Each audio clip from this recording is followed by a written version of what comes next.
अस्सलाम वालेकुम जी। आज का लेक्चर हमारे पास है फिजिकल सिस्टम एग्जीक्यूटिंग एसएचएम। यानी हमने उन डेली लाइफ में जो हमारे पास चीजें हैं जो एसएचएम एग्जीक्यूट करती हैं उनके बारे में हम पढ़ेंगे, उनका मैथमेटिकल फॉर्म देखेंगे। तो उसमें से सबसे कॉमन चीज जो हम पढ़ेंगे दैट इज सिंपल पेंडुलम। ठीक होगी बात। तो हम देखेंगे आपने कॉलेज लेवल पे भी सिंपल पेंडुलम पढ़ा हुआ है। वहां पे आपको जो उसकी बेसिक मैथमेटिक्स है वो समझाई जाती है। तो स्टार्ट हम भी उसी से ही करेंगे, मगर हम देखेंगे कि फिर इसमें मजीद थोड़ा कॉम्प्लिकेटेड केसेस का भी स्टडी करेंगे कि अगर एम्पलीट्यूड आपका लार्ज हो जाए तो फिर सिंपल पेंडुलम के मैथमेटिकल फॉर्म क्या बनती है। तो जनाब शुरू करते हैं। टॉपिक हमारा फिजिकल सिस्टम एग्जीक्यूटिंग एसएचएम। तो उसमें मेरी हेडिंग क्या है? Simple pendulum. तो सिंपल पेंडुलम क्या होता है? सिंपल पेंडुलम आपके पास एक हैवी मेटेलिक कोई पार्टिकल है, बॉब कह लें आप, उसको हम एक वेटलेस या इनएक्सटेंसिबल स्ट्रिंग के साथ बांध देते हैं। ठीक है।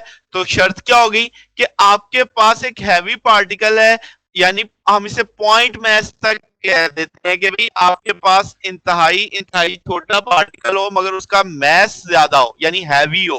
ठीक होगी बात। उसको किससे सस्पेंड किया? सस्पेंड किया एक वेटलेस और इनएक्सटेंसिबल स्ट्रिंग या रॉड के साथ। ठीक है। और उसे बांध दिया किस पे? रिजिड स्पोर्ट पे। अब हम उसे ऑसिलेट करवाएंगे, वो ऑसिलेट करेगा under the action of gravity. तो एक आपके पास perpendicular axis to the support rod, आप जैसे देख सकते हैं यहाँ पे आपके पास एक स्पोर्ट रॉड है, उसके परपेंडिकुलर ये बुनियादी तौर पे क्या कर रहा है? ऑसिलेट कर रहा है। तो जनाब ये हमारे पास एक बेसिक थीम आ जाती है किस चीज की? सिंपल पेंडुलम की। अब सिंपल पेंडुलम जो गुज़िश्ता दिन हमने पढ़ा, सिंपल हार्मोनिक ऑसिलेटर, उसकी एग्जांपल है। सिंपल हार्मोनिक ऑसिलेटर का जो लेक्चर लास्ट किया उसका आई बटन में आपको उसका लिंक मिल जाएगा। वहां पे हमने एक मैथमेटिकल टूल बनाया उसके लिए, उसके वेलोसिटी देखी, डिस्प्लेसमेंट देखा, एक्सेलरेशन देखा सारा। तो जनाब अब आपके पास इसमें हम देखेंगे कि जो डिस्प्लेसमेंट है जो सिंपल पेंडुलम का, वो भी किससे देखा जाएगा? इक्विलिब्रियम पोजीशन से। और वो स्मॉल होगा एज कंपेयर टू लेंथ, यानी सिंपल पेंडुलम की लेंथ ज्यादा होगी और उसको जो मैं डिस्प्लेस करूंगा वो कम करूंगा। बात समझ आ गई? तो ये आपने कल जो वाले सिंपल हार्मोनिक ऑसिलेटर में भी पढ़ा था कि आपका एम्पलीट्यूड या डिस्प्लेसमेंट स्मॉल होनी चाहिए। ठीक होगी बात। तो जनाब अब हमें पता लग चुका है कि हम इसे ज्यादा डिस्प्लेस नहीं करेंगे फिल वक्त। अच्छा जी। अब अगर आप फिग देखें ओ ए, अब आपको यहां पे अगर ये होता मैस इसके साथ सस्पेंडेड तो ये इसकी इक्विलिब्रियम पोजीशन होती। अगर मैं इसे डिस्प्लेस कर दूं तो ये ए ओ बी अब आपको दिख रहा है, ये थीटा एंगल डिस्प्लेस हो गया। और मैंने बताया कि थीटा डिग्री आपने ज्यादा से ज्यादा जो डिस्प्लेस करना है वो कितना करना है? 3 to 5 डिग्री आपने इसे डिस्प्लेस किया। ठीक होगी बात। अब जब आप देख रहे हैं इस जगह पे तो मैस आपको दिखाई दे रहा है। इस मैस पे अगर हम कहें कि जो आपके पास है बॉब, इस पे कितनी फोर्सेस लग रही हैं?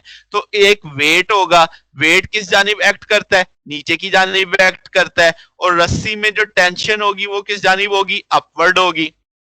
तो जनाबे वाला इस वक्त जो आप फिग देख रहे हैं, टेंशन आपकी इंक्लाइंड है, वेट डाउनवर्ड है, तो ये एक दूसरे के फैट को कैंसिल नहीं कर रहे। मगर अगर मैं वेट के कंपोनेंट बना लूं तो मेरे पास दो कंपोनेंट बनेंगे, एक एम जी कॉस थीटा और एक M G sine theta. M G cos theta को जरा देखो तो क्या आपके पास ये चीज आपको इसी रस्सी के पैरेलल में दिख रही है? मगर जरा टेंशन के लिहाज से देखो, ये टेंशन के अपोजिट नहीं है। ठीक होगी बात। और एम जी साइन थीटा देखो तो क्या वो रस्सी के साथ परपेंडिकुलर बन रहा है आपके पास? ठीक है। अब आपके पास क्या आपको समझ आएगी कि M G cos theta balance हो जाएगा किसके साथ? टी के साथ। तो इसका मतलब सिर्फ एम जी साइन थीटा बनेगा जो इसे वापिस ला रहा है किस जानिब? मेन पोजीशन की जानिब। इसका मतलब ये रिस्टोरिंग का काम कर रहा है। तो यहाँ पे जो रिस्टोरिंग फोर्स होगी that is M G sine theta. बात समझ आ रही है? तो एम जी साइन थीटा वापिस लाने वाला है कहां पे? मेन पोजीशन पे। तो कल हमने यही पढ़ा कि जो फोर्स हमारे पार्टिकल या सिस्टम को मेन पोजीशन पे वापिस लाए दैट इज रिस्टोरिंग फोर्स। ठीक होगी बात। तो mg cos थीटा बैलेंस हो गया टी के साथ। तो अब आप कहोगे कि भाई जो आपके पास फोर्स बनेगी यहाँ पे F X M x double dot force को जाहिर कर रहा है M G sine theta. Negative sign क्यों? क्योंकि मैंने इसे डिस्प्लेस किया राइट पे, जबकि एम जी साइन थीटा आ रहा है लेफ्ट पे, यानी मेरी लगाई गई फोर्स के मुखालिफ है। तो इसलिए इसके साथ माइनस साइन आ रहा है कि ये अपोज कर रहा है, ये इसको वापस इसकी मीन पोजीशन पे ले जाना चाह रहा है।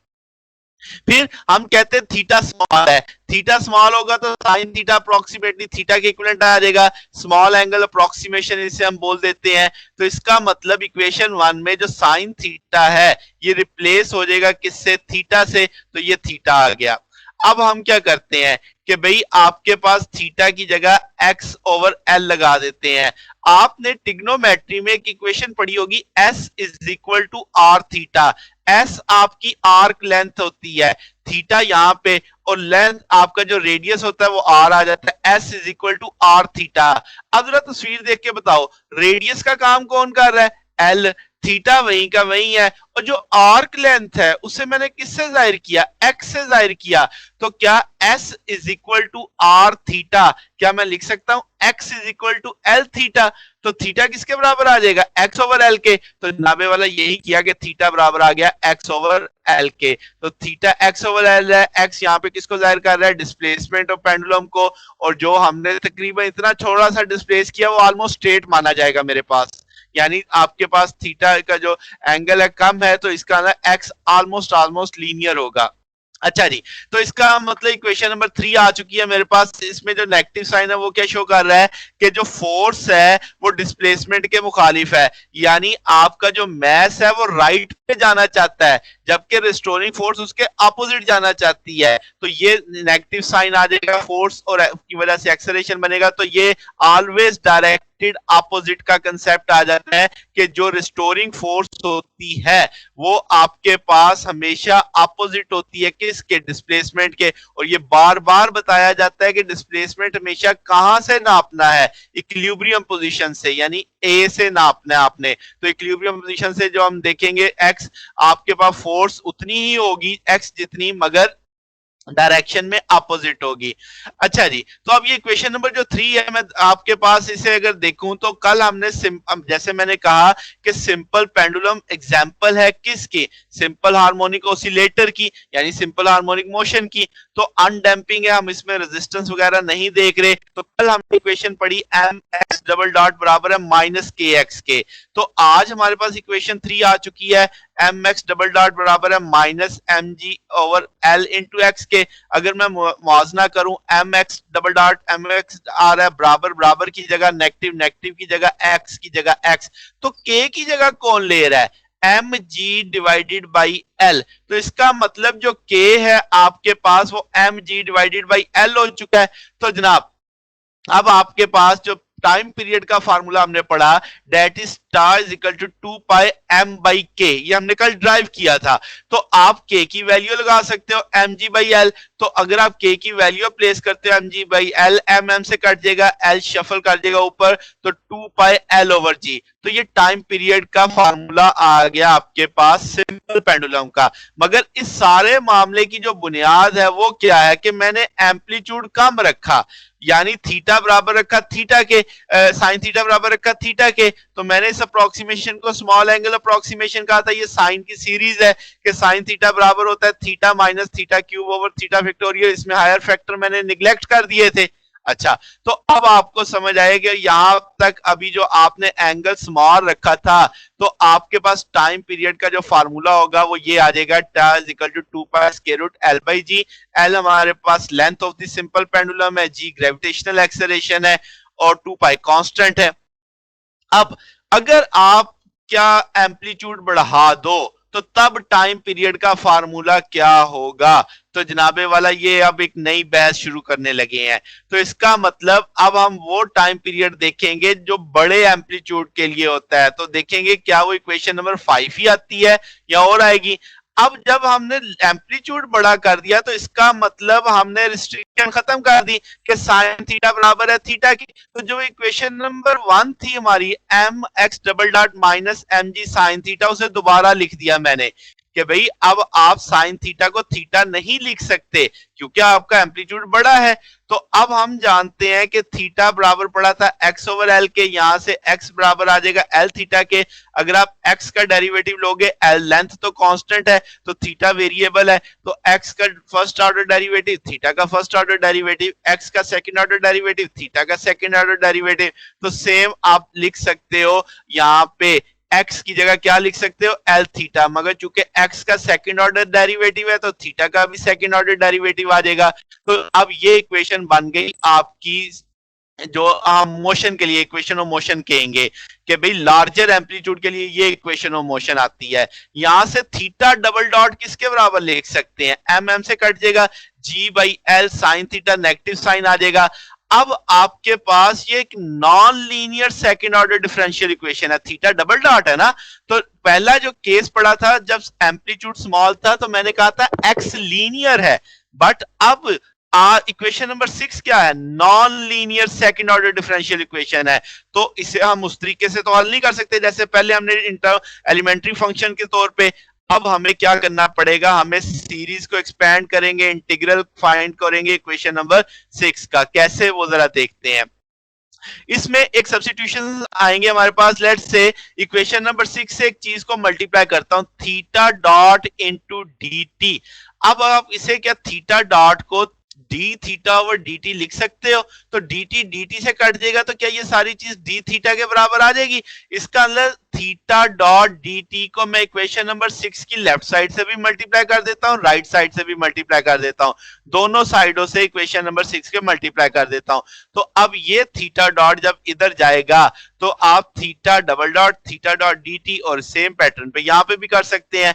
अब ये डी टी से कैंसिल हो जाएगा, ये अभी चले कैंसिल ना करें। तो आपके पास जो इक्वेशन नंबर 7 है, जरा इक्वेशन नंबर 8 को देखें।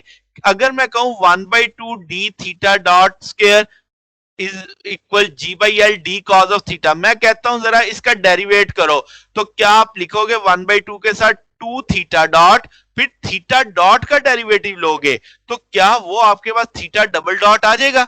ठीक हो गया, जी कांस्टेंट एल कांस्टेंट आ जाएगा, साइन थीटा और आगे उसका डेरिवेटिव है, तो क्या ये कॉस थीटा का डेरिवेटिव माना जाएगा कि कॉस थीटा का derivative sine theta into theta dot है। तो क्या मैं कह सकता हूं कि इक्वेशन नंबर जो 7 है वो अंडरस्टूड सॉल्यूशन है किस इक्वेशन का, 8वीं इक्वेशन का। यानी अगर आप 8 नंबर इक्वेशन का डेरिवेटिव लेते तो इक्वेशन नंबर 7 बनती। तो इसका मतलब मैं मानू इक्वेशन नंबर 7 डेरिवेटिव सॉल्यूशन है किसका, इक्वेशन नंबर 8 का। तो अब आपके पास इस फैक्ट को लेके मैं कहता हूं कि जो अब इक्वेशन नंबर 8 मेरी बेसिकली इक्वेशन ऑफ मोशन बन चुकी है। तो आप कहोगे कि पेंडुलम रेस्ट पे आ जाता है जब डिस्प्लेसमेंट मैक्सिमम होता है। हमने ये बात पढ़ी थी कि किनारे पे जाके आपका पेंडुलम रुकेगा, किनारे का मतलब बिल्कुल एंड मैक्सिमम डिस्प्लेसमेंट एम्पलीट्यूड, तो इसका मतलब वेलोसिटी जीरो हो जाएगी। तो थीटा डॉट में जीरो कर रहा हूं, तो यहां पे थीटा बराबर ले लिया मैंने किसके, अल्फा के। लेट्स से जनाब, तो अब इक्वेशन नंबर 8 को मैं इंटीग्रेट करता हूं, तो अब आप देखो कि आपके पास यहां पे जो मैंने कंडीशन दी वो दी अल्फा टू थीटा। अब यहां से आपका डी इस इंटीग्रल से खत्म हो जाएगा, थीटा डॉट स्क्वायर आ जाएगा 2gl बाई, और यहां पे कॉस थीटा डी इंटीग्रल से खत्म होके बाउंड्री कंडीशन लग जाएगी, cos theta minus cos alpha आ जाएगा। इक्वेशन नंबर 9 बन गई। अब अरेंजमेंट करना है, डी थीटा डॉट, अगर इसका स्क्वायर खत्म करूंगा तो क्या दूसरी तरफ स्क्वायर रूट आ जाएगा, और थीटा डॉट को D theta over D T लिखा जा सकता है। तो आप थीटा डॉट को इस पैटर्न पे लिख रहे हैं, इसका स्क्वायर दूसरी तरफ स्क्वायर रूट में चला गया है। तो जनाब अगर मैं डी थीटा इधर रखूं और यहां से स्क्वायर रूट में cos theta minus cos alpha को सिर्फ अलग कर लूं, तो वो भी जाहिर स्क्वायर रूट के अंदर ही है, तो वो दूसरी तरफ जाके डिवाइड हो जाएगा, इधर तो मल्टीप्लाई हो रहा है।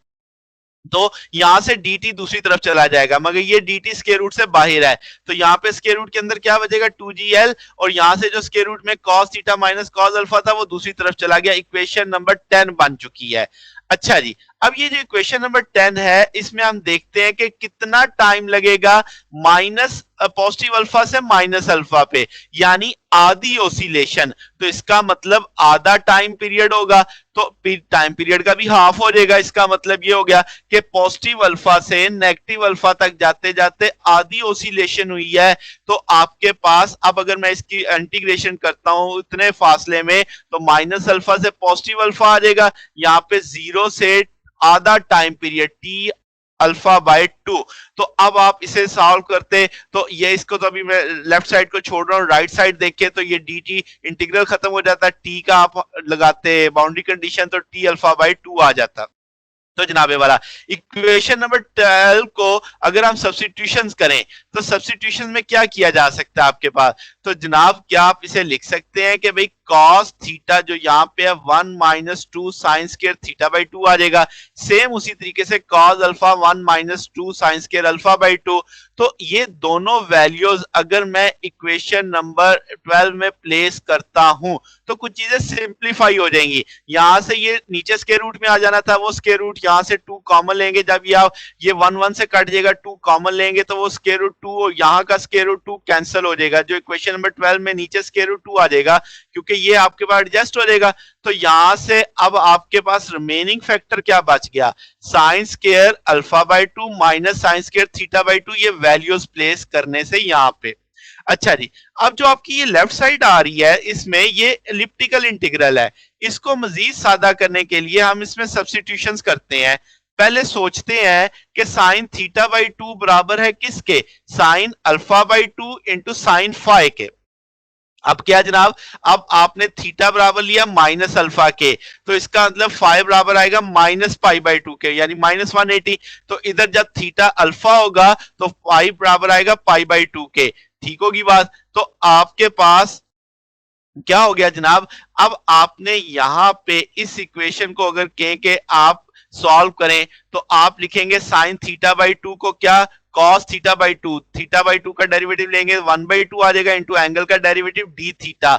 इसी तरीके से साइन अल्फा बाई 2, तो आप आगे साइन फाई का डेरिवेटिव लोगे तो cos phi into d phi आ जाएगा। साइन अल्फा बाई 2 अब आपके पास कांस्टेंट के तौर पे आ गया। यहां से डी थीटा को एक साइड पे रखा तो कुछ चीजें एडजस्ट हो जाएंगी। ये 2 sine alpha by 2 cos phi D phi cos theta by 2 आ जाएगा। कॉस थीटा बाई 2 को अगर मैं यहां से सोचूं तो 1 minus sine square theta by 2, और साइन थीटा बाई 2 की वैल्यू मेरे पास है, वो वैल्यू इस जगह पे प्लेस कर दी जाए तो कॉस थीटा बाई 2 की वैल्यू इस तरीके से लिखी जा सकती है। अब ये सारी वैल्यू किसकी आई? डी थीटा की। तो ये डी थीटा की वैल्यू यहां पे जब आप प्लेस करेंगे तो ये चीजें एडजस्ट होंगी, कैंसिल हो जाएंगी। तो सिंपल जो चीज आपके पास बचेगी सब्स्टिट्यूशन में वो ये आ जाएगी कि आपकी ये देखे जो लेफ्ट हैंड साइड थी equation number, right hand side थी वो मैंने पहले उस तरफ कर दी, square root g by l t alpha वो मैंने लिख दिया। अब जो आपकी यहाँ पे लेफ्ट साइड थी उसे मैंने राइट हैंड पे कर दिया है, उसमें बाउंड्री कंडीशन दे दी। वहां पे बाउंड्री कंडीशन क्या थी? Minus alpha positive alpha. Minus alpha जब था तो वो आपके पास कितना आया? माइनस पाई बाई 2 इस वैल्यू में प्लेस करके। फिर जब पॉजिटिव अल्फा था तो फाई कितना आया? Pi by 2।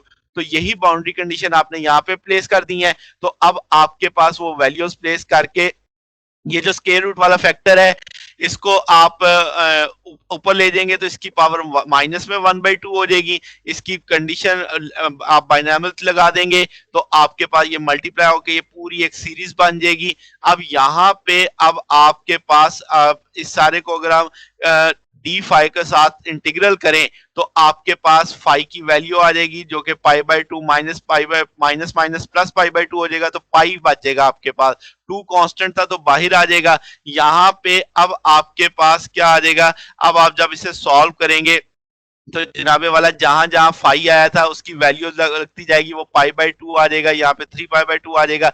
इन सब से पाई कॉमन लिया जा सकता है। इन सब से जब आप पाई कॉमन ले लेंगे तो ये फैक्टर आ जाएगा, ये चीज बाकी बच जाएगी आपके पास। तो जनाब अब आपके पास अगर मैं यहाँ से ये जो आपके पास square root g by l वाला फैक्टर इस तरफ ले आऊं तो ये टाइम पीरियड का फार्मूला बन जाएगा 2 pi square root l by g. ये तब का टाइम पीरियड का फार्मूला है जब आपके पास एम्पलीट्यूड कम था। तो अब इक्वेशन, अब इसमें वैल्यू आपने प्लेस कर दी, ये चीज आप ओरिजिनल टाइम पीरियड के तौर पे ले लें जब स्मॉल एम्पलीट्यूड वाला था, remaining factors as it is ही लिखा रहने दिया। अब अगर आप अल्फा 90 रख के सारी वैल्यूज को सॉल्व करते हैं तो टाइम पीरियड आ जाता है आपके पास कि भाई जब आपका लार्जर एम्पलीट्यूड होगा, जब आप अल्फा 90 डिग्री से देखेंगे तो वो 1.16 टाइम ग्रेटर आएगा, यानी कि बड़े एम्पलीट्यूड होगा तो एम्पलीट्यूड आपके बढ़ने से टाइम पीरियड में फर्क आना शुरू हो जाएगा। कितना गुना ज्यादा हो जाएगा? 1.16, 1.16 टाइम मोर होगा। फिर इसी तरीके से अगर आप अल्फा 20 रखोगे तब आपके पास वैल्यू आ जाएगी। अगर अल्फा 4 डिग्री रखते हो तो तब आपके पास 1.003 का डिफरेंस आएगा, यानी 3 पार्ट्स का डिफरेंस आएगा 10,000 वैल्यू में, यानी 10,000 में से 3 टाइम उसकी वैल्यू में डिफर आएगा। तो जनाब अब आपने देखा कि जब एम्पलीट्यूड बड़ा हो जाता है, आपने लार्जर एंगल पे भी देखा तो आपके पास 1.16 टाइम का डिफरेंस आया। आपके पास जब स्मॉलर एंगल था तब आपके पास ये ना बेहद बेहद स्मॉल डिफरेंस आया। तो आज के दिन आपने सिंपल पेंडुलम देखा, सिंपल पेंडुलम की डेफिनेशन देखी, सिंपल पेंडुलम की इक्वेशन बनाई। उस इक्वेशन को हमने स्मॉल एंगल के लिए डिस्कस किया जब आपके पास एम्पलीट्यूड बड़ा नहीं था, तो टाइम पीरियड का फार्मूला आ गया। फिर हमने एक कंडीशन लगाई कि अगर टाइम पीरियड ज्यादा हो, अगर आपके पास एम्पलीट्यूड ज्यादा हो जाए ओवर द लार्ज एम्पलीट्यूड, तो तब आपके टाइम पीरियड का फार्मूला क्या होगा। पूरी एक लंबी सी मैथमेटिकल स्टेप्स हम करते हुए आए तो हमें पता चला कि जब आपके पास एंगल ज्यादा होता है यानी एम्पलीट्यूड ज्यादा होता है तो अब आप उसे टाइम पीरियड में भी फर्क आना शुरू हो जाएगा। तो सिंपल पेंडुलम में हम प्रेफर करते हैं कि एम्पलीट्यूड क्या रखा जाता है, स्मॉल रखा जाता है। तो जनाब आज के लिए बस इतना ही। अगर आपको इसमें कोई क्वेश्चन पूछना हो तो कमेंट्स कर सकते हैं आपके पास। अगर आपको वीडियो अच्छी लगे तो लाइक कीजिएगा, दोस्तों के साथ शेयर कीजिएगा, चैनल को भी सब्सक्राइब कर दीजिएगा। आज के लिए बस इतना ही, बाकी इंशाल्लाह कल देखेंगे। ओके, अल्लाह हाफिज।